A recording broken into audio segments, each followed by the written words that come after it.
Pour une femme qui veut un homme grand, beau, intelligent, qui gagne beaucoup d'argent, qui prend soin d'elle, quel sera donc l'apport de la femme dans un couple? C'est quoi le rôle d'une femme dans un couple? La vraie richesse se trouve dans des livres. Ce 4 mai 2024, à l'hôtel Hilton de Roissy-Charles de Gaulle, la maison d'édition Argent Livre organise la 3e édition du Week-end de l'écrivain. Assistez à un événement de prestige, célébrez les auteurs et entrepreneurs africains et laissez-vous surprendre par des histoires incroyables. Soutenu par Copili, sponsor officiel du Week-end de l'écrivain. Parce qu'un Africain qui écrit, c'est une bibliothèque qui se construit. Le rôle d'une femme, en fait, la femme arrive dans la vie, autant pour moi, d'un homme, comme une aide.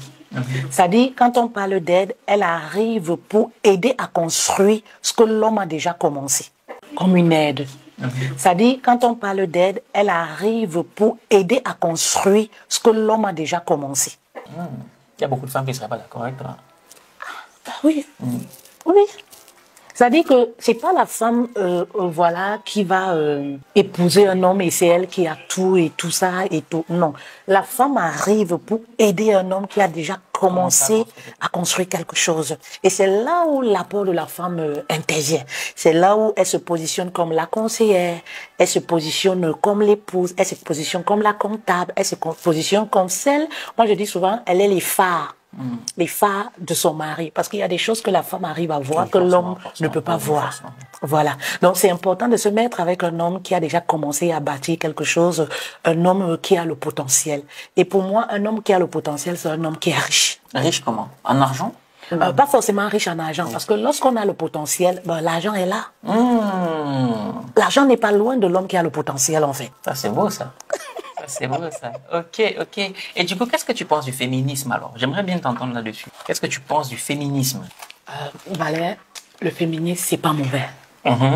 Les causes pour lesquelles le féminisme a été institué ne sont pas mauvaises. Oui. Mais je pense que c'est la façon, la manière aujourd'hui dont certaines femmes gèrent qui me dérange beaucoup. Oui, qui me dérange beaucoup parce que je voulais dire quelque chose qui va peut-être fâcher. Allons-y, nous sommes là.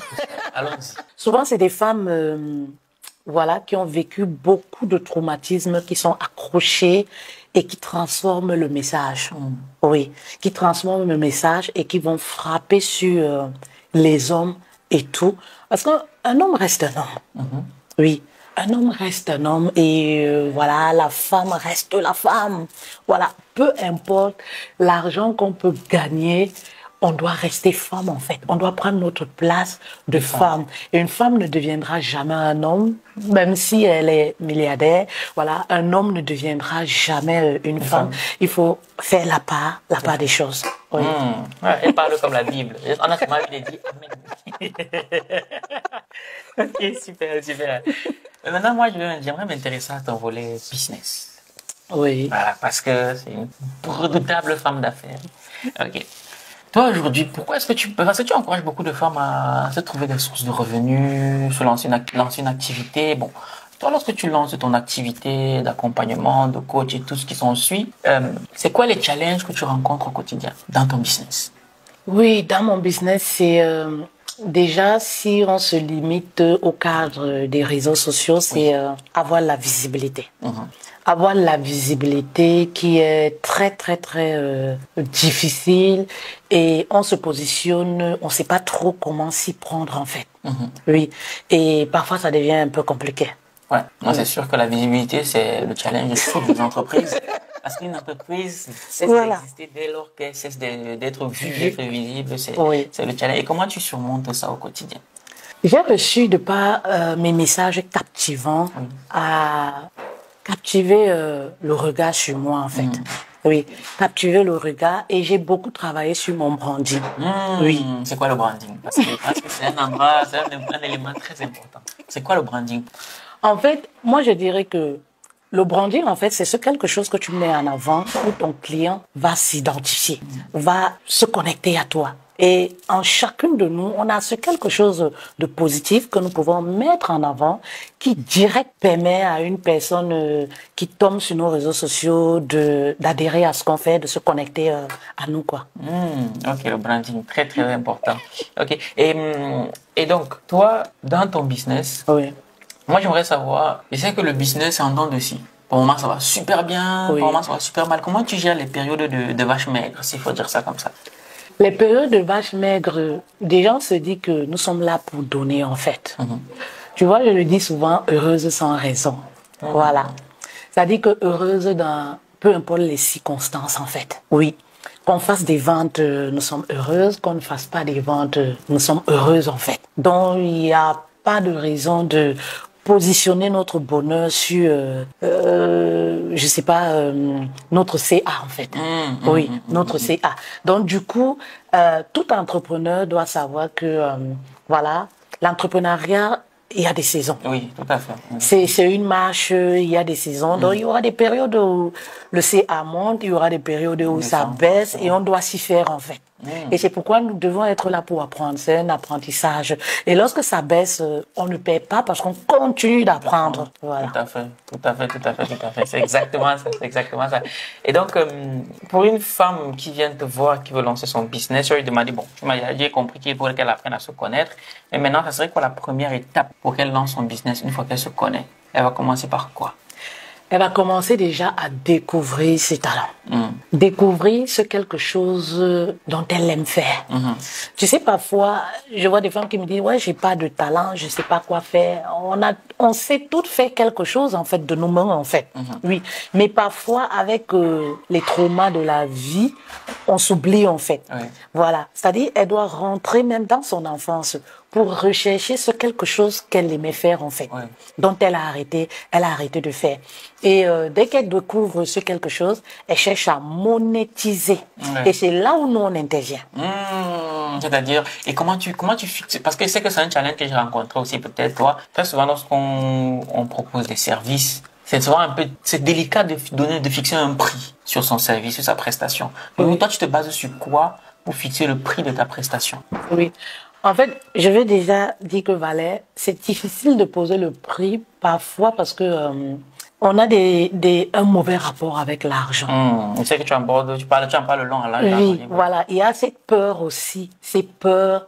Et parfois, on peut ne pas se sentir légitime et tout. Donc, dans ce domaine, étant business coach, je me sens légitime en fait. Oui, mais la légitimité, ça se quiert. Donc, tout de suite, on n'est pas légitime. Oui. Pour quelqu'un qui démarre, forcément, il y a ce problème-là. Et j'avais des soucis aussi, hein. J'avais des soucis à poser mes prix, en fait. Voilà, ouais. Oui, j'étais dans l'idée, je veux aider. Voilà. Je veux aider tout le monde. Oui. Et voilà, je veux donner, je le fais pour Dieu. Mais sauf que très vite, la réalité me rattrape et quand les comptes se vident, c'est là où tu te rends compte qu'il faut faire quelque chose, en fait. Et alors, ce que j'ai fait, c'est quoi? J'ai commencé à augmenter mes compétences. J'ai commencé à investir sur moi-même. Et dès que j'ai commencé à investir beaucoup d'argent sur moi, je me suis sentie légitime de poser les prix. D'accord, ok. Oui. Donc ça rejoint ce que disait souvent un grand frère, il disait que tant qu'on n'a pas réussi à payer, à investir suffisamment en soi-même, Oui. on n'a pas une charge émotionnelle suffisamment importante pour pouvoir fixer un certain tarif pour ses produits ou ses services. Donc toi, ce qui t'a aidé, c'est d'abord prendre le temps d'investir en toi. Oui. Le fait d'investir en toi, ça t'a permis de te donner plus de valeur. Tout à fait. Te sentir légitime à l'idée de fixer... De fixer mes prix. D'accord, Oui. donc ça veut dire que tu dirais à quelqu'un qui a du mal à fixer ses prix, c'est déjà de commencer par investir en elle-même. Comment ça se passe? Oui, parce que très souvent, les personnes qui hésitent pour poser des prix, c'est des personnes qui n'investissent pas assez. C'est-à-dire, c'est des personnes qui vont investir 100 euros, 200 euros. Donc, du coup, c'est des personnes qui pensent que personne ne peut me payer un certain prix. Exactement, ça c'est vrai. Oui, personne ne peut me payer un certain prix. Donc, du coup, et il y a aussi quelque chose que j'aimerais ajouter, Valère. Le client que tu vas avoir qui est prêt à te payer ça va être la dimension de ce que toi-même tu es prêt à investir sur toi-même. Je te rejoins à 8000%. Et si je peux me permettre, Oui. je ne comprenais pas ça avant. Mais je sais que la première fois que j'ai payé un coaching, ça faisait un coaching de 4 heures, j'ai payé 1375 euros. Quand j'ai payé ça, j'ai dit non, ça y est, c'est bon. En fait, je me suis dit, si je peux le faire, Ça veut dire que les gens peuvent le faire aussi. Voilà. Et ça a créé vraiment un déblocage. Un déblocage. Ouais. Donc, c'est que tu dis, on ne peut pas facturer cher si on ne peut pas payer des produits chers. C'est ça, en fait. C'est clair. Et c'est justement, ça revient sur ton truc de se réconcilier son rapport à l'argent. Tout à fait. D'accord. Est-ce que tu peux nous en dire plus? Parce qu'il est clair que si tu as un business et que tu as des mauvais rapports avec l'argent, Oui. ça va se ressentir, ça va être compliqué de pouvoir progresser.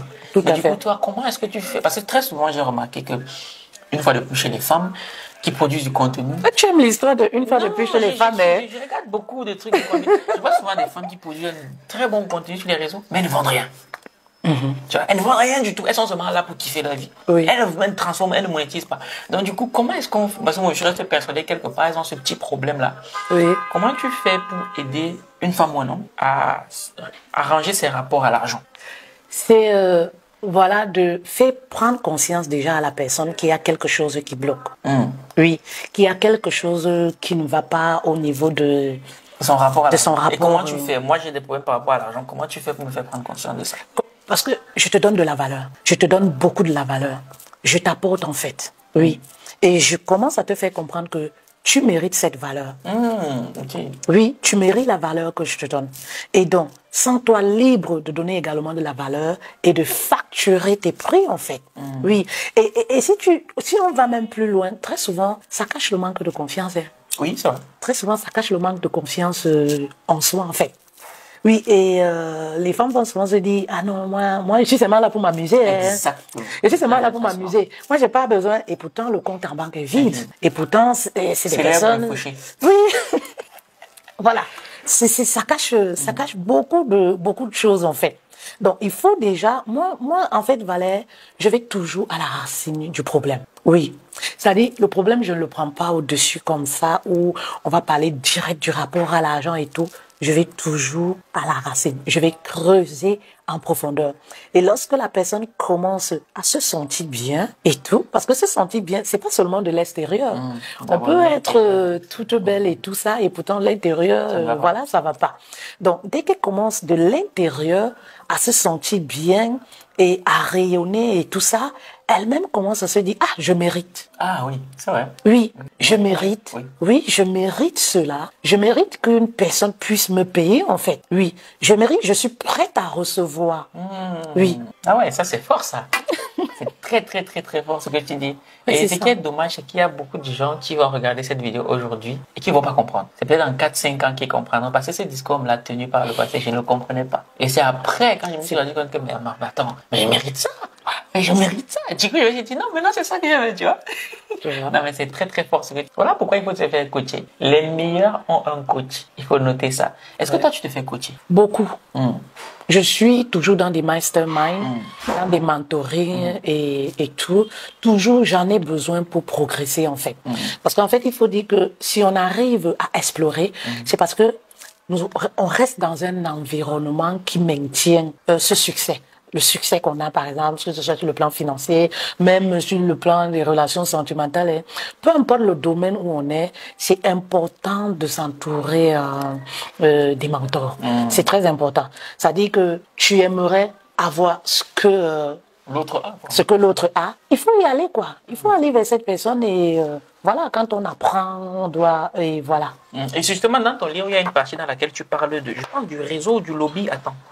C'est qu'il y a une partie de ton livre où tu consacres toute une partie, soit sur networking, je vais te dire ça tout de suite. Faut juste que je me retrouve sur le sommaire. Voilà. Tu parles beaucoup de trouver un mentor. Oui. Voilà. Comment est-ce qu'on... D'abord, c'est quoi un mentor? Comment est-ce qu'on le trouve et à quoi il sert? Oui. Donc, c'est quoi un mentor? Un mentor, c'est cette personne qui va te permettre d'atteindre tes objectifs. Oui. C'est-à-dire, par exemple, tu vas essayer de te connecter avec une personne qui a déjà ce que toi, tu aimerais avoir. Ok, d'accord. Voilà. Okay. Et donc, qu'est-ce que ce mentor... Déjà, alors, je l'ai trouvé. Comment je fais pour entrer en contact avec cette personne? Ah, très bonne question. Voilà. Lorsque tu veux entrer en contact avec un mentor, il faut servir. Ouais. Il faut servir. Et c'est là où parfois beaucoup faute, en fait. C'est-à-dire... Des personnes iront, ah ouais, j'ai un problème, est-ce que tu peux m'aider? Ah ouais, s'il te plaît, est-ce que tu peux me faire ci? Ah ouais, s'il te plaît, non, non, non. Pour attirer l'attention d'un mentor, il faut se rendre, oui, à son service. Il faut se rendre utile. C'est-à-dire que lorsque vous lui écrivez, faites-lui des propositions, offrez, donnez. Et un jour, il va se dire, mais même s'il ne répond pas, en fait, même s'il ne répond pas, écrivez, donnez. Et un jour, même si il ne gère pas ses comptes, il y a une personne qui ira lui dire, mais il y a toujours quelqu'un qui vient, il propose ci, il propose ça. Et il faut donner, il faut investir. Lorsque cette personne réalise des choses, soyez parmi les premiers à acheter. Oui. Il faut investir, en fait. Il organise des conférences. Soyez parmi les premières personnes à y aller. Et vous n'y allez pas en standard, vous y allez en VIP. Parce que c'est là où il vous remarque. Vous connectez, il vous remarque, en fait. Pour vous dire qui veut rencontrer leur mentor, pour ceux qui veulent rencontrer Fetel, elle sera avec nous le 4 mai prochain du côté de l'hôtel Hilton de Roissy-Charles de Gaulle, au cours du week-end de l'écrivain.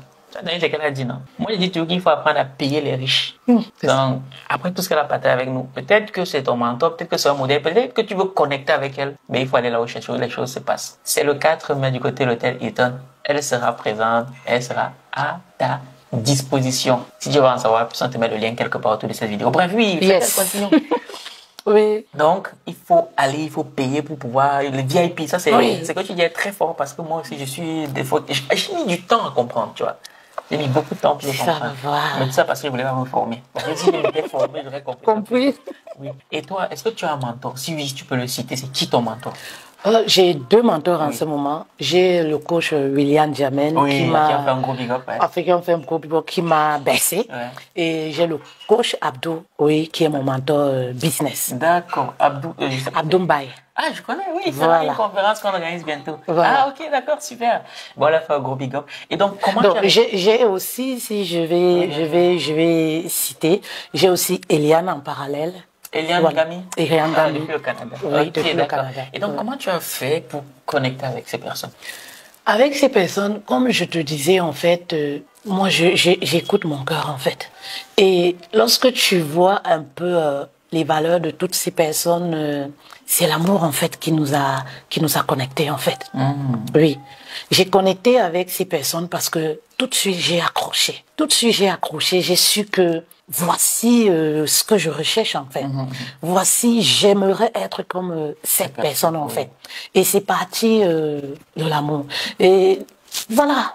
Et donc, comment tu as alors fait, une fois que tu les vois, ce sont tes mentors, comment tu as fait pour que ces personnes... Acheter quelque chose. C'est tout. Oui, toujours. Ça passe par là. Acheter quelque chose. Se faire former par ces personnes-là. Oui. Et être toujours présent pour donner. Oui. Être toujours présent pour donner. C'est-à-dire, dès que ces personnes, même en live, même sur les réseaux sociaux, être toujours au premier rang. Toujours donner la valeur. Donner la valeur. Donner la valeur. Et ces personnes commencent à s'intéresser à toi. D'accord. Et aujourd'hui, qu'est-ce qu'on t'a apporté, concrètement? Beaucoup. Allons-y. Non, mais c'est moi. Parce que quand tu dis que tu as donné, les gens veulent maintenant savoir, ok, j'ai donné, qu'est-ce que j'ai reçu en retour? Lorsque je débutais, c'est le coach William Jamen qui m'a fait comprendre que ce que je faisais, c'était du coaching, en fait. C'est-à-dire que c'est un monsieur, vous savez, la loi de la reconnaissance, en fait. Oui. C'est un monsieur qui a toujours été là. C'est un monsieur que je peux appeler le matin, qui est toujours là, à midi, qui veut être là et tout, qui va voir quelque chose qui va pas, qui va me dire faire. Et il est à l'écoute, en fait. C'est un monsieur qui m'a beaucoup apporté. Oui, beaucoup apporté dans tous les sens, en fait. Oui, lui, c'est vraiment dans tous les sens, en fait. Oui, ça fait des années qu'on a cheminé ensemble. Voilà, et en passant, coach William, merci pour tout. Je profite de l'occasion. Un big up, merci pour tout. Merci de m'avoir fabriqué. C'est pas ça aussi. C'est ça. La fabrication. On est quelqu'un derrière quelqu'un. Oui. Merci de m'avoir fabriqué. Je suis son fruit, en fait. Oui. Okay. Je suis le fruit de la maison destinée. Je suis son fruit. Yes, sir. Ben, William, tu écoutes cette vidéo. Gros big up à toi, voilà. Ben, écoute, maintenant, on va revenir un peu plus sur... tu parlais de ces coachs-là, ce qu'ils m'ont apporté. Mon mentor, Abdou Mbaye, qui a complètement changé mon compte en banque. Complètement. Radicalement, grâce à lui. Voilà, mon C a augmenté. Bon, donc, on va parler d'argent. Tu sais qu'on dit d'argent, c'est ça. Ça dit que c'est un homme, voilà, c'est extraordinaire. On a connecté ensemble, c'était l'amour, en fait. C'était l'amour et il m'a donné sans Sans rien attendre. Sans rien attendre. Oui. Ouais, c'est sûr, je dis toujours que dans cette histoire d'entrepreneuriat, il faut donner d'abord. Oui. Beaucoup de gens viennent en business pour prendre et ça marche. Et je suis toujours dans son mentoring. Hein. Voilà. Parce que chez moi, là, je suis fidèle dans ce que je fais. C'est, voilà. Non, mais c'est fondamental. C'est fondamental. Fidélité, loyauté vis-à-vis de ses mentors, c'est quelque chose qui voilà. Et Yangami, pareil, elle a transformé mes finances.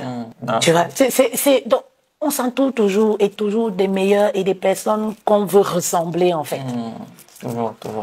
Ben, enfin, vous avez compris, le mentor. Merci beaucoup. Merci à vous. En fait. C'est important. Ok. Et tout à l'heure, tu as parlé d'argent. Dès qu'on parle d'argent, ma tête fait un peu. À la base, tu étais infirmière, non? Non, j'ai pas pu aboutir. Tu n'es pas allé jusqu'au bout. Je suis pas allée jusqu'au bout. Okay. Voilà. Tu as commencé la formation. Voilà, je suis pas allée jusqu'au bout. Comme voilà, ce que j'ai raconté, j'ai relayé là au début. Donc mon aventure s'est arrêtée là. Okay. Et bon, tu parles d'argent. Nous sommes dans un monde d'argent, qu'on le veuille ou pas. Qu'est-ce que l'argent représente pour toi? L'argent représente, pour moi déjà, l'argent n'est pas un problème. Oui, mais je ne dirais pas que l'argent n'a pas sa place dans ma vie. Non. J'ai touché le fond en ce qui concerne les finances, dont l'argent représente quelque chose dans ma vie. Mais l'argent n'est pas tout dans la vie. D'accord. Oui. Ok. Et donc, aujourd'hui, quand moi j'observe, on va rentrer dans une discussion un peu plus, je vais dire, sociétale, la société. Oui. Quand on regarde la communauté africaine aujourd'hui, malgré le fait que dans la communauté, on a des médecins, des ingénieurs, des machins, des trucs, des coachs, on reste toujours un peu, j'ai envie de dire, la brebis galeuse sur le plan économique. Selon toi, c'est quoi l'origine de tout ça?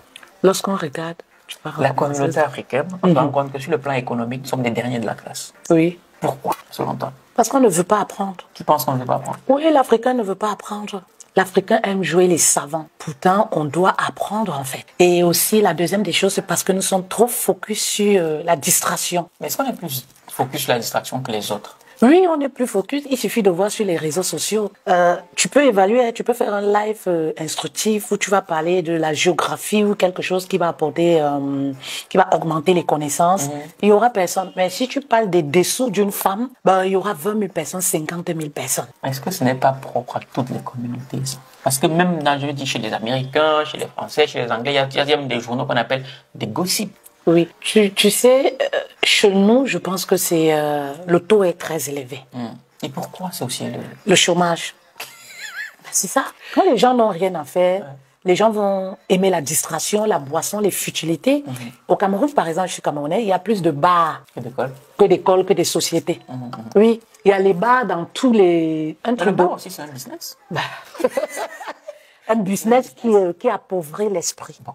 En fait, bon, de certains, parce que d'aucuns gagnent de l'argent, il faut mettre en place des stratégies très avancées. Les pays voisins, où je sais pas, il y a des bars en Europe, là, il y en a, mais ça n'empêche pas, voilà, l'évolution cérébrale, tu veux dire? Oui, c'est non, tu vois. Ok, d'accord. En tout cas, il y a beaucoup de gens avec qui tu as des problèmes. Tu n'es pas poussé l'idée. Voilà, c'est son point de vue. Ok. Et donc, est-ce que tu ne penses pas que la religion est un frein pour l'émancipation économique de la communauté? Non, je pense que la religion doit être redéfinie. La religion en elle-même n'est pas un problème. Ce sont les personnes qui sont un véritable problème. Vas-y.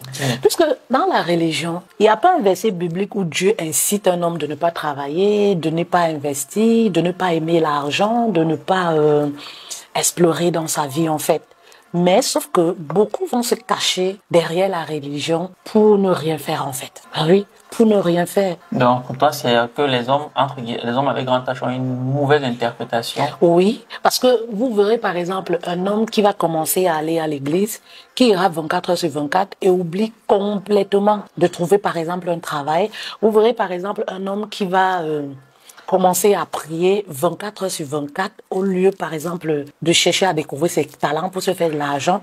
Il va accélérer plutôt les jeûnes de 40 jours, 50 jours pour demander à Dieu de faire le miracle. Pourtant, Dieu nous a tout donné. Le miracle est en lui, quoi.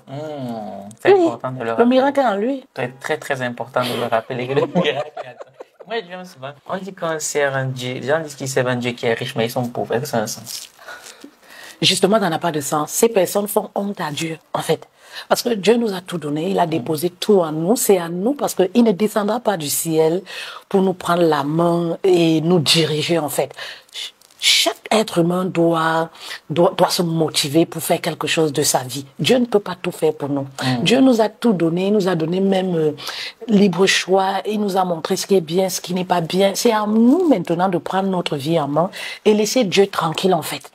Oui, c'est ça en fait, parce que ce qui se passe, c'est quoi? C'est que c'est autant de choses qui font que il y a des gens qui vont banaliser lorsqu'on parle de Dieu. Oui, c'est-à-dire ces personnes-là ne sont pas un bon exemple pour le Dieu vivant que nous servons en fait. Parce que voilà, l'or et l'argent appartiennent à Dieu, mais la plupart des chrétiens sont pauvres en fait. Misérables, à croire que chrétien est égal à pauvreté. Et ça, moi, je suis contre ça, en fait. Moi, je suis contre ça, et c'est pour ça que dans mes lives, je dis toujours aux femmes, on peut être chrétienne et être belle, être classe, et travailler, être une femme entrepreneuse. Et lorsque je vois une femme qui a réussi, une femme d'affaires chrétienne qui a réussi, ah non, moi, je suis... voilà quoi. Oui, je tire... Elle a compris, en fait. Oui, elle a compris. Yes, mais je te rejoins à 8000%. Je te rejoins à 8000%. Ok, donc on a beaucoup exploré, on a exploré un peu la vie des fêtes, tellement qu'il y a encore des détails croustillants, mais bon, on aura le temps d'explorer ça plus tard. Donc, on revient à ton livre, justement, Femme, sois ton propre héros. Pourquoi ce livre? Qu'est-ce qui t'a motivé à écrire ce livre? Ce livre, Valère, c'est mon histoire en fait. Oui, j'ai beaucoup d'émotions, tu vois, tout à l'heure quand je l'ai vu, parce que ça me rappelle beaucoup de souvenirs en fait.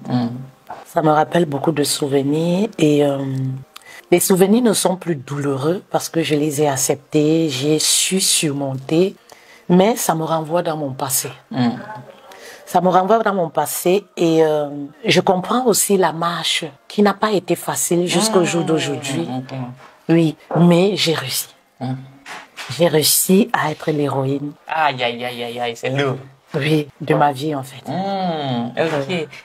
Et moi, quand je regarde une couverture, parce que pour moi, aucune couverture n'est anodine, aucune couleur n'est anodine.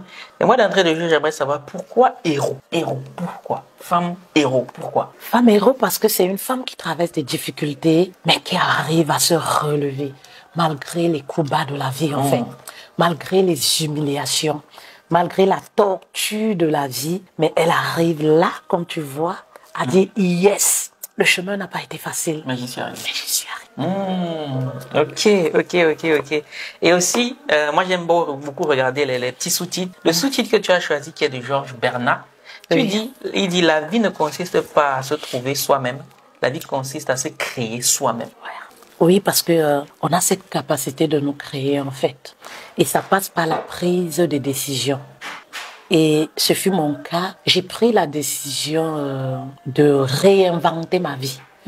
Parce que on doit créer sa vie en fait. C'est-à-dire que beaucoup de personnes subissent leur vie et ça me rend souvent très triste. Parce que moi je dis toujours, ce qu'on a vécu, on l'a vécu, mais on peut décider aussi de réécrire son histoire. On ne peut pas changer ce qui s'est passé il y a des années, mais on peut décider de réécrire et de vivre quelque chose de merveilleux. Tout à fait. On peut décider de réécrire et de vivre quelque chose de merveilleux. Et donc, à qui s'adresse ce livre? Ce livre s'adresse à toutes les femmes brisées, les femmes incomprises dans la vie, qu'elles soient mariées ou célibataires, les femmes intellectuelles dont le mariage a enterré leurs rêves. Oui. Yes, ok. Bref, si je t'ai reconnu dans l'une de ces cases, moi je pense que ce livre ne s'adresse pas que aux femmes mais aussi aux hommes. Moi j'ai appris des choses sur le mariage. Ça m'a plus ou moins rassuré. Plus ou moins. Donc, comme tu l'as dit, c'est des moments, des hauts et des bas. Et le fait de dire, ok, si elle a vécu ça et qu'aujourd'hui elle est toujours dans le mariage, ça veut dire que ce que j'ai vu plus ou moins, c'est normal. Donc, tu vois, c'est, ok, donc, ça m'a plus ou moins rassuré. Donc, moi, je recommande vivement l'ouvrage. Donc, comment on fait pour l'avoir, du coup, peut-être? Oui, on peut l'avoir sur les plateformes de Argentville. On peut l'avoir aussi sur nos réseaux, Feutel Madeleine. Oui, sur tous nos réseaux, en fait. On peut l'avoir aussi à partir de WhatsApp. Tu peux donner le numéro, hein, bien sûr. 07. Non, le plus 33. Le plus 33, voilà. Plus 33, 76, 87, 83, 72, 9. Alors, je vais répéter. Plus 33 76 87 83 72 9. Donc voilà l'équipe, vous avez le numéro de Fetel pour ceux qui veulent la joindre en direct, pour ceux qui veulent la livre dédicacée. Je pense que ce soit mieux de joindre l'auteur directement. Comme ça, il pourra vous dédicacer votre petit livre. Et puis franchement, moi je dis toujours que pour un livre, pour ce que les gens vont apprendre, ils sont à 1000 lieues d'imaginer ce que ça pourrait leur apporter. Ok, mais avant de se séparer, j'aimerais te poser une dernière question. Ce qui a attiré mon attention, c'est lorsque tu as parlé de Helen Keller, c'est ça? Oui, voilà. c'est ça. Comment est-ce que tu choisis tes livres? Parce que dans le livre, tu le dis, tu as lu ce livre, mais comment est-ce que tu es arrivé sur ce livre? Comment tu choisis tes livres, les livres que tu décides de lire? Oui, les livres que je décide de lire, c'est selon la saison que je traverse dans ma vie. Voilà. Lorsque je me sens pas bien, par exemple, je vais faire des recherches sur Google pour avoir des titres. Voilà, et c'est comme ça aussi que je suis tombée sur cette jeune dame Helen Keller, sourde et aveugle. Ouais. D'accord. En fait, parce que tu sais, Valère, il ne suffit pas de tout lire. Oui, pas besoin. Pas besoin de tout lire, et c'est ce que j'enseigne aussi souvent à mes coachés. Il suffit pas de tout lire, mais pour véritablement bénéficier et d'augmenter ses compétences, c'est de choisir. Oui, choisir ce qu'on doit lire selon la période que l'on travaille dans sa vie. Ouais. Tout à fait, parce que des fois les gens voient un livre, ils disent 200 pages, mais je vais lire 200 pages. Non, tu peux prendre un livre juste pour lire une partie. Tout à fait, justement, je suis d'accord avec toi. Je suis d'accord avec toi, en fait, et c'est ce que je dis souvent, que oui, vous savez, vous n'êtes pas obligé de lire tout le livre. Et voilà, vous pouvez vous procurer un livre juste parce que la première partie vous a intéressé, ou alors un chapitre précis vous a intéressé, et voilà. Oui, bien sûr, parce que dans tous les livres, enfin, du moins ce livre-là, en tout cas, ne se lit pas comme un roman. Mais c'est important de lire. Voilà. Non, très important. Très important.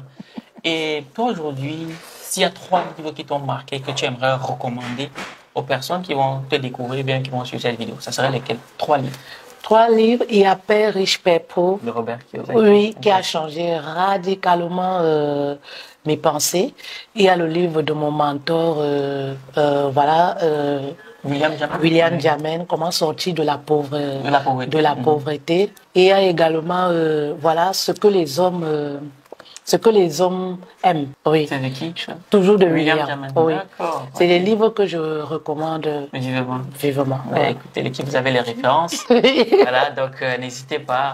Moi, je dis toujours que la pire chose qui puisse t'arriver lorsque tu décides de lire un livre, c'est d'apprendre.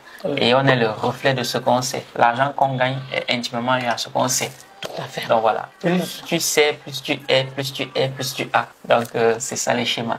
Mais écoute, Fetel, ça a été un plaisir. Donc, puisque c'est toi la convive, s'il y a un message que tu aimerais adresser à une personne qui a suivi cet échange jusqu'au bout, ça serait lequel? Un message. Un message, c'est peu importe la situation que tu traverses en ce moment, femme, relève-toi et décide de recréer une nouvelle page pour ta vie, en fait. Yes. Décide de recréer une nouvelle page pour ta vie. De toute façon, tu n'as pas le choix. Ah ben si tu veux pas, tu vas te faire dévorer. Voilà, parce que tu auras beau te plaindre, tu auras beau pleurer, mais au final, c'est on s'en fiche, si tu tombes, tu meurs, l'héros continue de tourner. Et la vie sera même peut-être mieux après ta mort.